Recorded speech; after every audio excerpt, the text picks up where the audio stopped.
Well, fine, good evening, everyone. This is Patricia, and I am traveling for history. I'm in Burlington, Vermont today, and can you guess which cemetery I'm in? Did you say Lakeview? I think you did. Well, you'd be absolutely correct if you said Lakeview Cemetery. And I thought I would walk another stretch of it because I can, and I want to. It's been an absolutely gorgeous day. It's a little chilly now. Wind has picked up a bit, but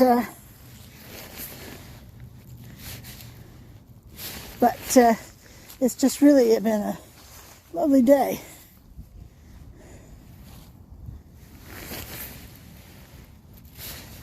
$50 degrees. I think I saw 50 on the on my weather app. 32 degrees equals 0 degrees Celsius. So 50. Wow! Yay! Well, we can see this one says father. This is one of the largest. This and mother. These are two of the largest I've ever seen of this style. Headstone. Because these over here are quite small. Anyway, just one of those things. So, Buell is the name here. And you can see, as I pan up, that it is an obelisk. And an obelisk is an Egyptian symbol of everlasting life. This side we have Andrew Addison Buell, 1841 to 1916. See my car right there. Isn't that a lovely detail?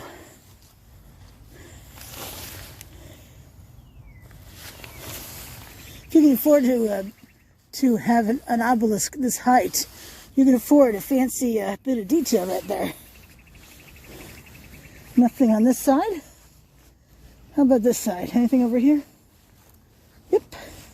Margaret Bell. Whoa. Wog. Your guess is as good as mine. Unless, of course, your name is that. So his wife, 1854 to 1917.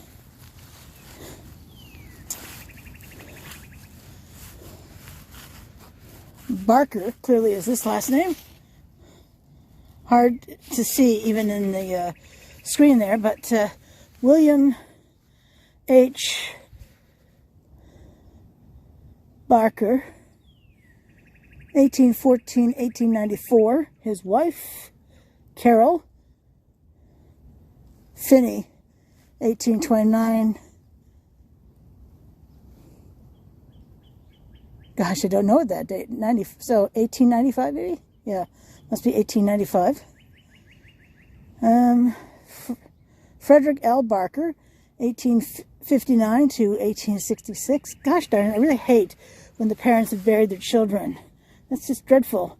And then Harry, I think it's A. Barker, M.D., 1853 to 1922. Let's take a look, see the front of this monument, shall we?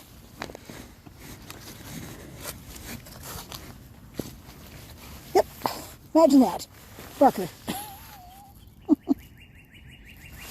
It's on a bit of an angle because there's still snow on the ground and mud. I need to be careful that I don't slip in mud. Also beautiful details. Isn't that gorgeous? I love details on a headstone. I mean, I can't afford anything like that myself. I'll be lucky if I can be buried in a cardboard box. But the life of someone on a fixed income in the U.S. I know you hear that squishy sound. Or the birds tweeting. What a welcome sound.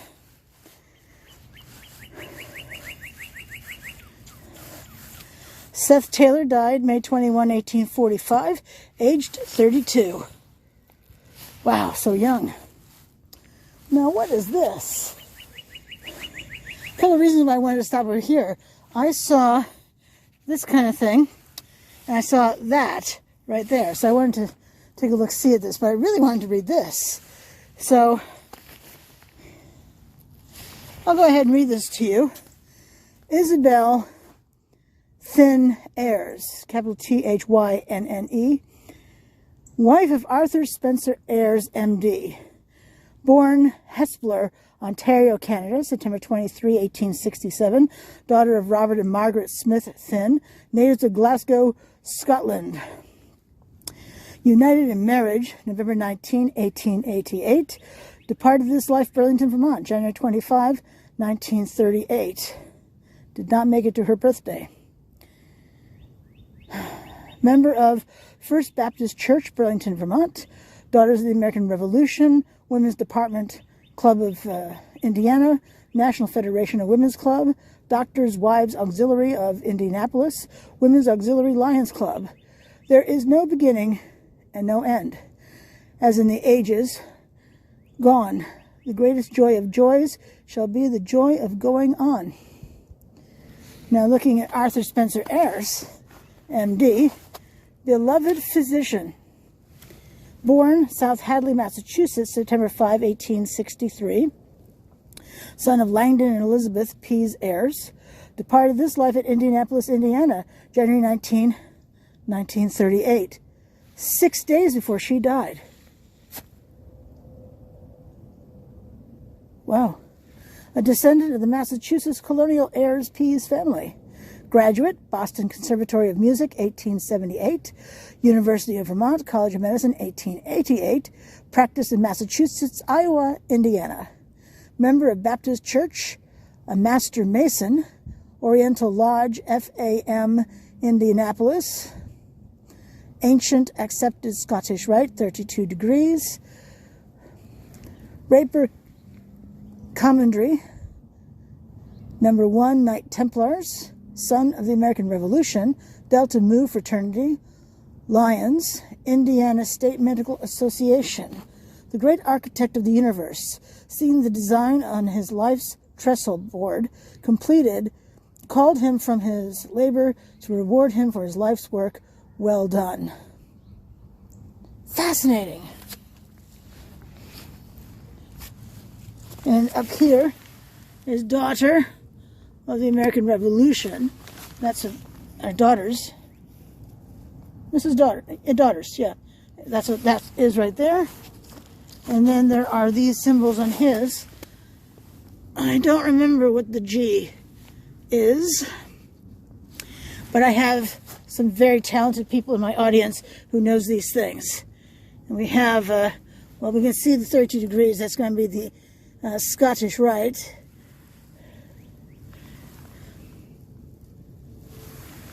And then over here we have in hoc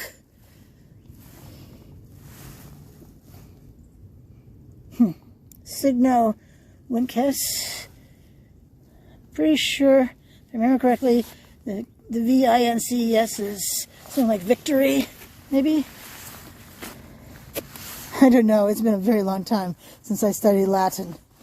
But not sure what that one in the corner is. Yeah. Fascinating stuff. Or maybe the G is Masons? I don't know. You can tell me. I do wonder, there was a Mr. Ayers when, I think he was an English teacher when I was in high school. I never had him. I wonder if he's related to these folks. I mean, who knows? Ayers is a fairly common name, but... And then, this is the headstone right here. See if I can bring it in for you.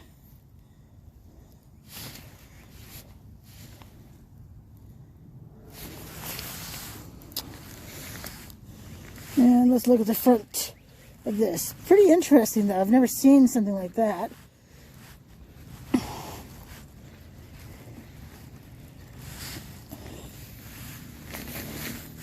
Beautiful detail up here. Don't you agree? Yeah, speak as if you're here.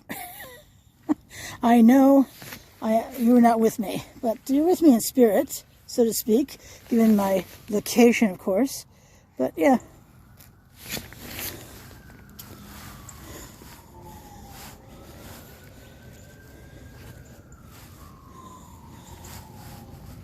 Well, clearly this is a drive, a pass through here, this grass area.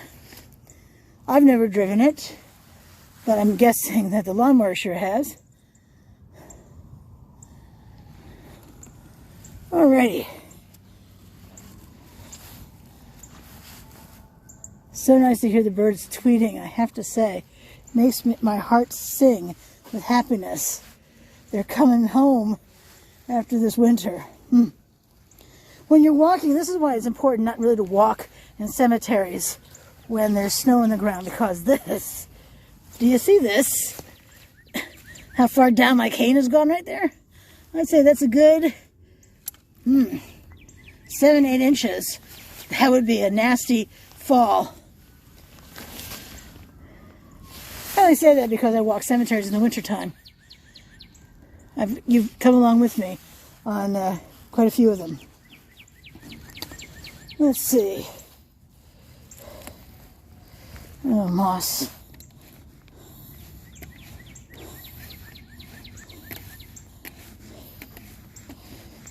Let me just clear what I can. See if I can overread anything to you on this headstone.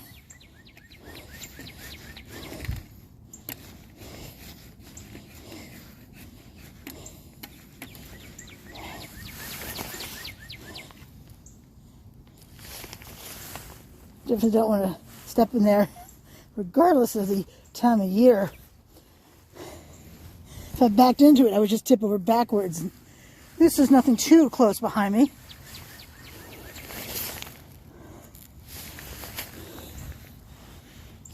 The last name is Whiting.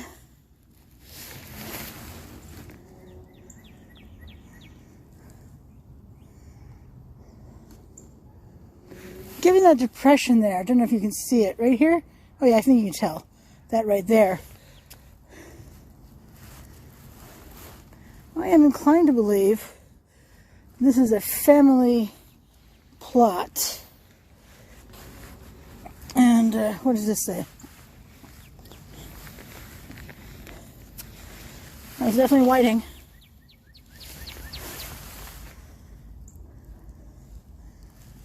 I can't quite make out her first name. Marion, or Marion E. Richmond, wife of A. Lewis Whiting, and that's A. Lewis Whiting right there. Okay, I love figuring stuff out. A little faster would be good for all of us. And how about these folks over here?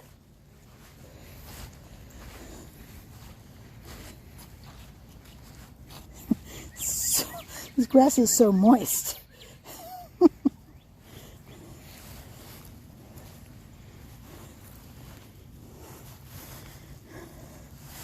C.F. Lewis.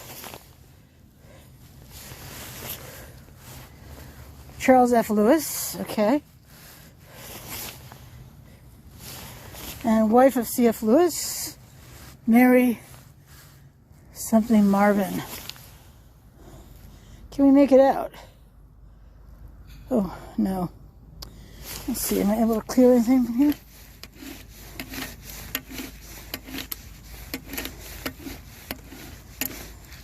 That could be F. I'm not sure. What does it look like to you? Maybe L? I think it's L. Could be E. Could be E. Could be God knows what. I really don't know. Now here's a family plot. Look at these smaller headstones here. These are usually the mother, brother, blah blah. Sometimes names, sometimes not. Sometimes initials. Okay, so something to think about as each of us passes on. I was going to say kicks the bucket, but you know, irreverence is always fun, but sometimes a bit much. But I don't recommend initials. I'm sure there's somewhere, yeah, I'm sure on here it tells us who they are, who they were.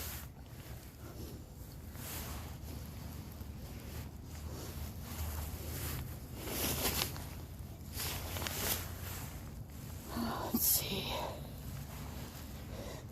But look at the size of that monument. Definitely the name Arthur.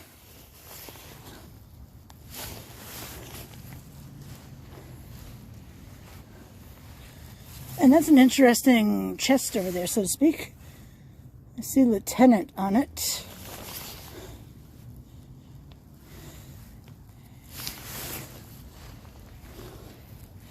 Who are these folks?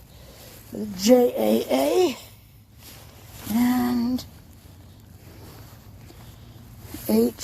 and MEA. So clearly Arthur's. Ooh, do you see what I see? I'm sure these are children's graves. And another, so this is a, I'm sure you can see the difference between the edge there and the snow. So this is another one of those family plots, one of those larger ones, definitely, for this Arthur family. I don't see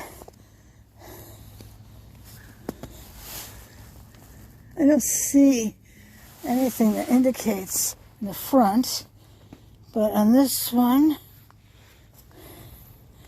I think that says Helen. And this one says, I'm not sure what that one says.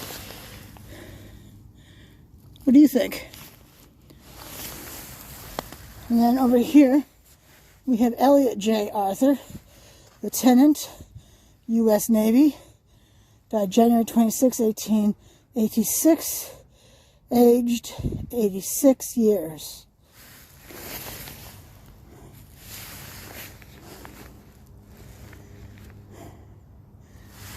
I am wondering if there had been a war at that period, during that period in time. I can't look it up whilst I'm filming. My video will stop. But look at this wonderful anchor right here. And this cross is quite lovely too. Anything on this other side? Heck no.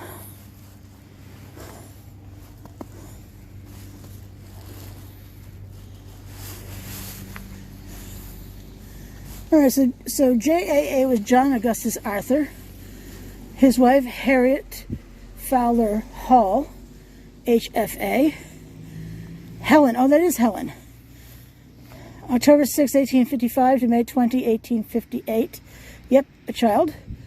Josephine, that's who that was. 1868 to 1880. So she was 11 when she died. Or no, she was 12 when she died. Mary E. So MEA.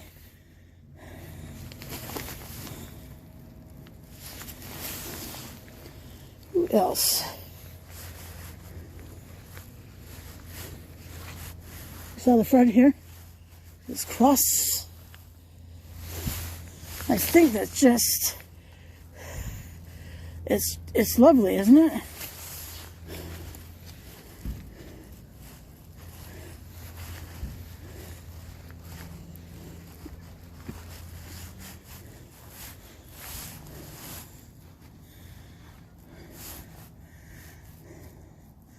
Carl Rohrer, Commodore, U.S. Navy.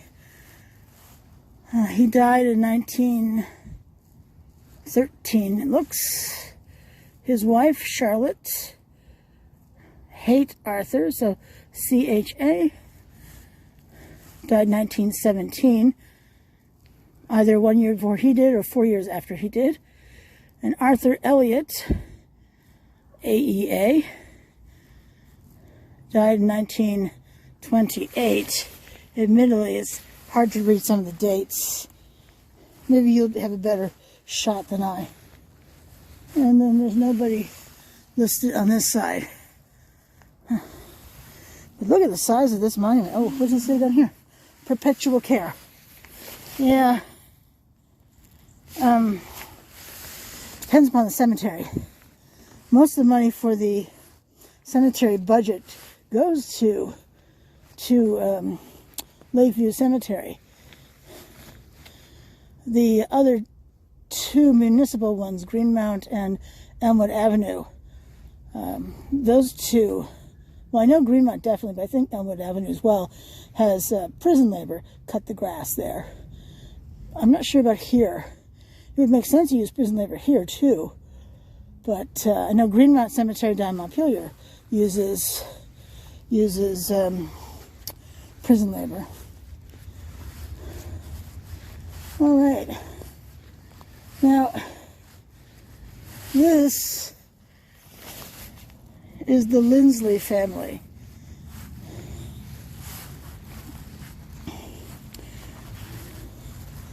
I have enough information for a separate video on Daniel Linsley, and we can see he's at the top of the list here. And there you go, you can see him right there. He did so many things. But the one thing, if you're local, is in the Intervale there's train track, and he's the one who designed the egg-shaped tunnel the trains travel through. That was a brand new design when he designed it, and apparently he was under a lot of stress to get that done, get it right. I mean, you figure this was let me see, was it sandy soil? I think the soil was sandy, so he needed something, a shape that would hold up to it. If you're interested in a separate video on him, let me know in the comments below. I've always been kind of interested in him. He did so much. I don't know if I'd have enough. Well, it's don't have enough film. It's all electronic, isn't it? It's not actually on film. But I may do one anyway. But you let me know in the comments below if you'd be interested. But here in Burlington, that was one of his claims to fame, was creating that egg-shaped tunnel, train tunnel.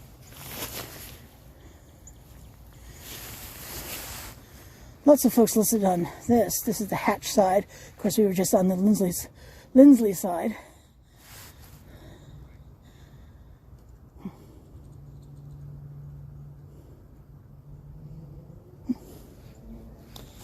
All right. And his house is still standing. If I'm not mistaken, it's one of the houses on South Prospect Street near Waterman Building. It's a part of UVM, part of the UVM campus.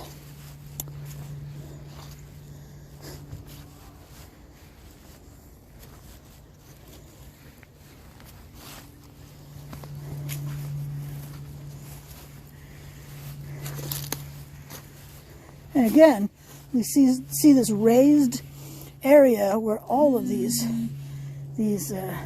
headstones are, and we have the edges marked with these things. There are 4 of them, one over there and one over here as well. So yeah.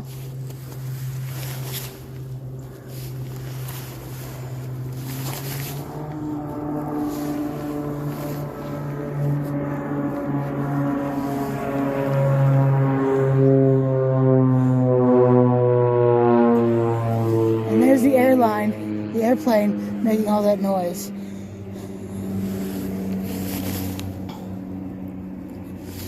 And there he is himself, Mr. Linsley. He often went by DC Linsley, by the way.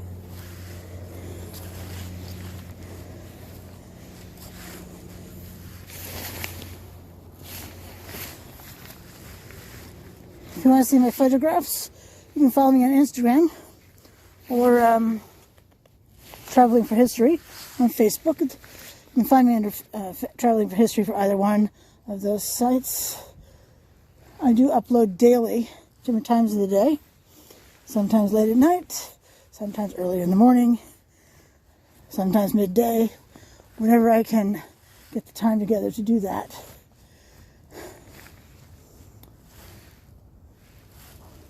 Look at that beautiful tree. think you know how much I love a tree. And look at the sun shining on it just beautifully.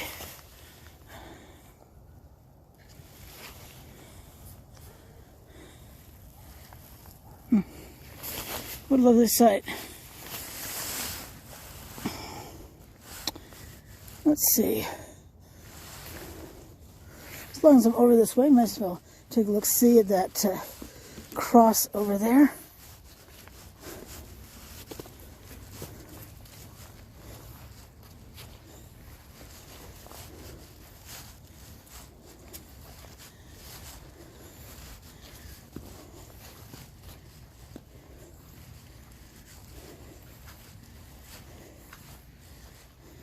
Sun is setting. Beautiful, isn't it?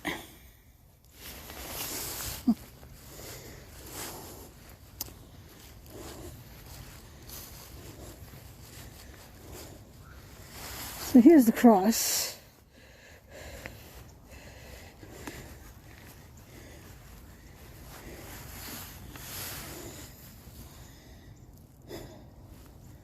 G.W. Whitlock died December 31, 1869. Age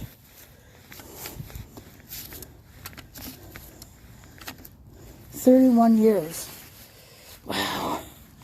That is so young.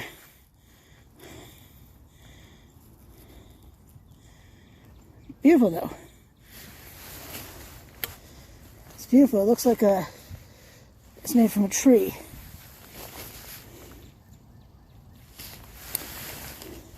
Oh, and his daughter back here.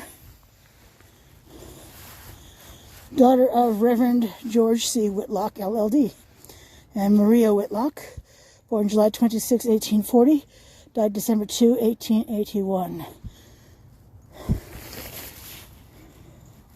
Rather like the simplicity of the stone. It's elegant.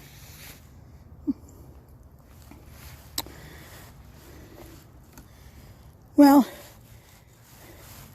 this is Patricia, and I'm traveling for history. If you like my videos, I would ask that you subscribe to my channel. It's free. As for the 2 I just gained, 145 people now, thank you so much for subscribing to my channel. I truly appreciate it. I'm still uploading every day of the week because I'm a glutton for punishment. And, well, why not? I'm building my brand. I'm building my channel. And how else am I going to build it if I don't create videos you want to watch? Which are a mixture of cemetery videos and